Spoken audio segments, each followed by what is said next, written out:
இன்றைய புனிதர் அறிவோம். ஜனவரி 28. புனித அக்குவின் தோமா. வீட்டு சிறையிலிருந்து கூடையில் வைத்து காப்பாற்றப்பட்டவர். நற்கருணை எழுந்தேற்றத்தின் போது பாடும் மாண்புயர் இவ்வருள் அனுமானத்தை என்ற பாடலை இயற்றியவர். திருச்சபையின் மறை வல்லுனர், கத்தோலிக்க கிறிஸ்தவ கல்வி நிறுவனங்களின் பாதுகாவலர் என்றெல்லாம் அன்போடு அழைக்கப்படுபவர்தான் புனித அக்குவின் தோமா. இவர் 1225 ஆண்டில் அக்குவினா லாண்டா பிரபு மற்றும் தியோடரா தம்பதியினருக்கு பிறந்த கடைசி பிள்ளை. இவர்கள் பேரரசர் 6ஆம் ஹென்றி மற்றும் 2ஆம் ஃபிரெடரிக் ஆகியோருடன் நெருங்கிய தொடர்பு வைத்திருந்த குடும்பம் என்பதால் சமூகத்தில் நல்ல மதிப்போடு வாழ்ந்து வந்தார்கள். 5 வயதிலேயே ஆசீர்வாதப்பர் மடத்தில் சேர்ந்த அக்குவின் தோமா 11 வயதில் உயர்கல்விக்காக நேபிள்ஸ் சென்றார். மகன் படித்து பட்டம் பெற்று அரசவையில் சிறந்த பதவியில் இருப்பான் என்று எண்ணிய தந்தைக்கு அதிர்ச்சி காத்திருந்தது.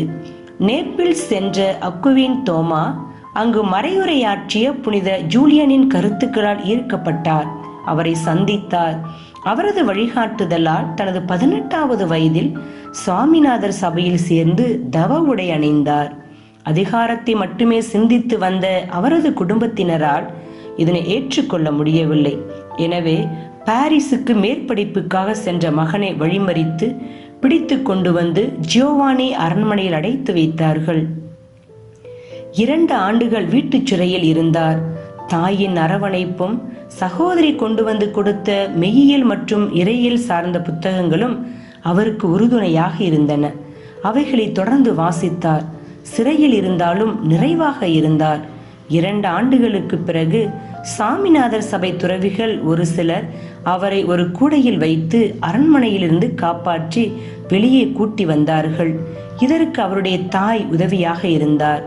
அக்குவின் தோமாவின் அறிவையும் ஞானத்தையும் கண்ட மடத்தில் இருந்த எல்லோருக்கும் இன்ப அதிர்ச்சியாகவே இருந்தது. எனவே உடனடியாக அவரை கொலோன் நகருக்கு இறையில் படிக்க அனுப்பினார்கள். அங்கே புனித பெரிய ஆல்பர்ட்டிடம் 4 ஆண்டுகள் கல்வி கற்ற பிறகு குருவாக திருநிலைப்படுத்தப்பட்டார். பாரிஸ், நேபிள்ஸ் மற்றும் ரோமையில் ஆசிரியராக பணி செய்தார்.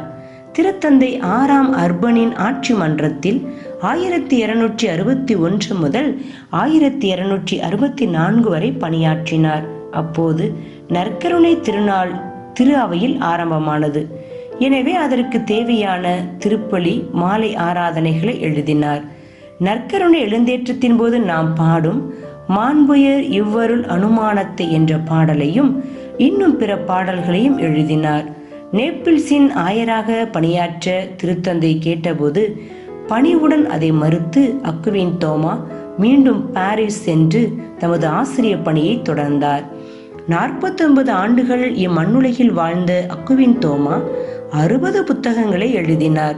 ஒவ்வொரு புத்தகத்தையும் எழுதுவதற்கு முன்பாக நற்கருணை ஆண்டவரின் திருமுன்னிலையில் அமர்ந்து தனது மனதை ஒருமுகப்படுத்திய பிறகே அவற்றை எழுத ஆரம்பிப்பார்.